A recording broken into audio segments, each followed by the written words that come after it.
Shirley, you asked me a question about how do I deal with stress and putting out a lot of fires.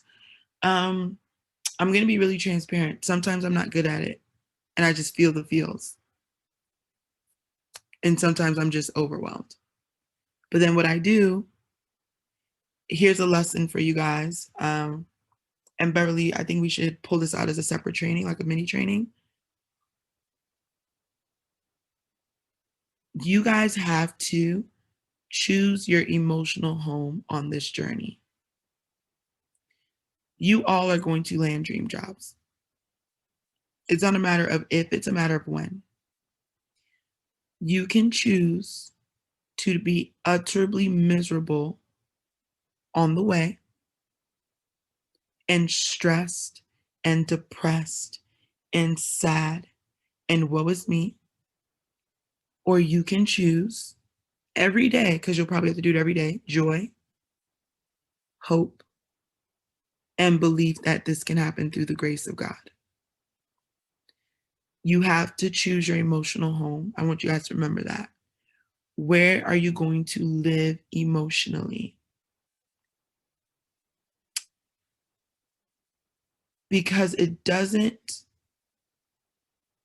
do anything for you to be miserable all the way to the finish line, guys. And then you look back, and when you finally get to the place you've wanted and lay hold of the thing you want, you are so burnt out. You are so sad. You are so anxious that you don't even know if you can enjoy the thing for which you've been suffering for. The journey does not have to be one of misery. When the misery comes and the overwhelm comes, we don't pretend it's not there. We feel it, we process it, we take a deep breath, we cry the tears, and then you choose your emotional home. You choose to believe. Every day, I choose to hope again in myself, in my business, in my ability to overcome. I don't try to go off of yesterday's oil or easy. Look at that successful thing you did 2 weeks ago. It's every day. It's Jesus, I need help every day, all the time. Another reason why we become very burnt out and overwhelmed is because we become self-sufficient. We begin to rely on ourselves, our ability to do. Or if you have a really good week and you're killing it, you're like, yeah, I'm good, I can do this. And then you start putting things on yourself. When Jesus says, come to me, all ye that labor and are heavy laden, and I will provide for you rest for your weary souls. So you have someone who can carry a burden better than you ever could. You have someone you can truly rely on. So give it to him, because being like, doesn't solve any problems. Being miserable does not solve any problems. So that is what I consistently remember. EC, choose your emotional home. You have the power. And I want to teach you guys something that people don't believe this, or people would be like, this is too deep, but I'm going to give this to you guys because you're in this room. You are 100% in control of your emotions 100% of the time. No one can ever make you feel something. Now, I'm not talking about like someone violates you and someone's, we're not talking about like, you guys know what I'm talking about. Someone takes advantage of your whole life and you're just like, well, EC told me not to be sex. Like, that's not what I'm talking about, right? What I'm talking about is in every situation that you guys are in right now, whether your baby's not feeling well or your bank account is on E, or you've been fulfilled for 6 months and you still feel unfulfilled, right? Y'all know I keep it really real. You can choose how you're going to feel. No one can make you, literally, no one can come inside your body and manufacture an emotion. And it's so easy to blame everything. My boss does this, so I feel. I chose the wrong major, so I'm on the wrong track. I don't have the right skills, so I am. My mom said this thing to me, so I am. Your mom says something mean to you. You chose to be angry. Even if what she said was anger worthy, you chose to carry the emotion of anger. You can be upset in that moment. But after that, what's going to be your emotional home? Where are you going to live? Are you going to live in anger? Are you going to live in sadness? Are you going to live in depression? And I know there's some clinical mental health and hormonal, like chemical stuff, right? So I'm not trying to like tell you to just not get help. Of course, get all the support you need. But I just want you guys to understand you have more control than you give yourself credit for. And it's easy to dump your emotional responsibility on everybody else's lap but your own. You're miserable because you chose to be miserable. Yes, I'm talking to you with the $3 in your bank account with 15 rejections. I'm talking to you. You're choosing. You can choose joy. So this is how I get through. And sometimes I choose sadness.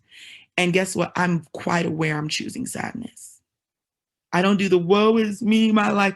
I'm like, I'm upset and I'm choosing to be miserable right now. And I have no one to blame but myself. And I have days like that. I'm not even going to pretend with y'all.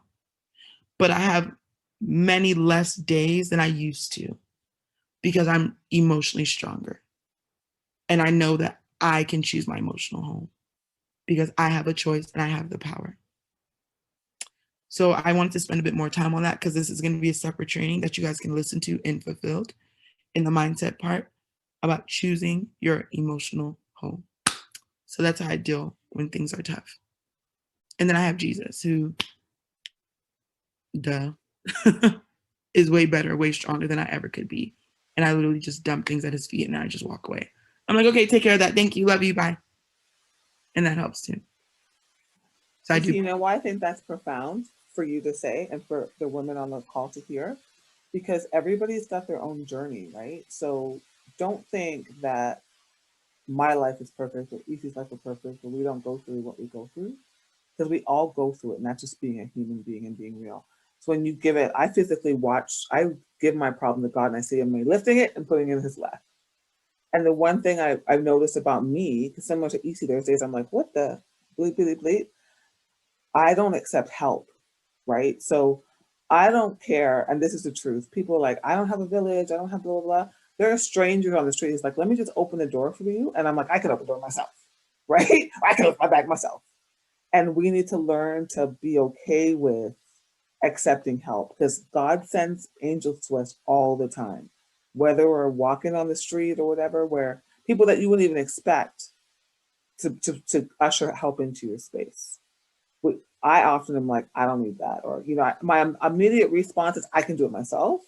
And I've had to stop myself and say, yeah, it's okay for someone to like carry my bag at the grocery store or like, whatever. It's okay. It doesn't make you less than who you are. And those are the little pieces that help you choose joy and help you see joy and help you see God in those moments. So, Isi, I love the fact that you said what you said because we all go through it. And it's all of us go through it. I have had many days on the floor in my bathroom just bawling.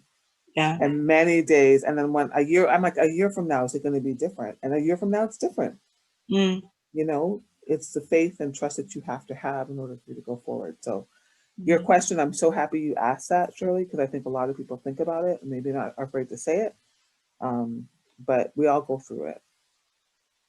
And it's okay if you decide to have a meltdown one day and just pick up after the next day. That's life.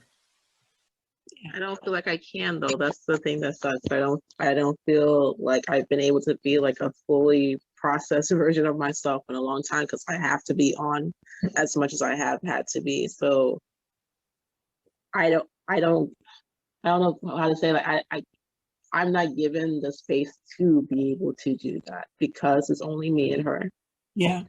Well, Shirley, I'm going to say something. I'm going to challenge you on that really quickly, right? One, I say, you guys know everything I say in love, but I'm also here to say things that other people will not say to you. You are not baby girl's savior. Jesus is. You can't fix her. Only he can, right? And by fix, you know what I mean? Like heal, support, help. You are a messenger. We, especially as women of color, we have the superhero complex. I have it too. Like, I just want to help all y'all and fulfill. Like, I think about you guys. What am I going to do? Oh my gosh, gotta make sure, Beverly, you checking on this girl? I haven't heard from this girl. You know, whatever, all this stuff, right? Oh my gosh. But I'm a messenger and I'm a vessel. We need to learn how to give things to God. It's almost arrogant. And I'm going to take it there because I am you, you are me, we are all this person. It's like, if I don't, no one else will. If I don't work, no one eats. Girl, who died and made you God? So I'm not saying that to say you don't have responsibilities. I honor that. Like, I know as a single parent with a daughter who's on a healing journey, you are on for baby girl. But let me tell you something. Baby girl sleeps. When baby girl sleeps, that's when you go lay out and you eat your cookies and you cry. Baby girl has a moment when she's playing with her blocks. And if she's at the age where you're like, you know, mommy's not feeling really well, I'm just going to lay down. Mommy needs a moment. If you are not functioning, Shirley, then who's going to be there for her physically? So this concept that we have as women of color, we're going to run ourselves into the ground for our moms and for our dads and for our village and for our family, and we are empty and there's nothing. It's not it. So shift the superhero complex. Get out of the way. Honor your position in her life as a mother, but know that you're also a messenger. And I want you, and I'm glad you've done the fulfilled faith trainings. There needs to be more reliance on God. There needs to be more like, okay, God, you got it. Okay, God, she just said, I'm past hot potato. There needs to be more of that and less of this like God complex. And I know you mean well, but I'm telling you in tough love, like, sis, fall back. Let God be God for you and baby girl. Put your oxygen mask on. When she's napping, recharge. Put on a show for her for 15, 20 minutes and sit down and take a deep breath and drink some tea and read a book.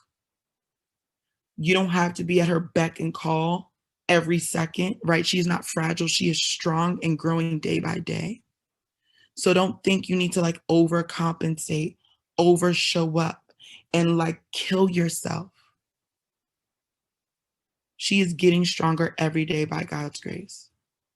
And we need to honor that and celebrate that and continue to think in this positive place. She is not on the brink of death. She is not on the brink. She is stronger every moment, every minute, every day. So I know that had multiple lessons in it, but I'm just challenging you to mentally put yourself in the right place and let God be God and know that Shirley is the vessel and the messenger. So you do have time. It's there. It exists. You can breathe.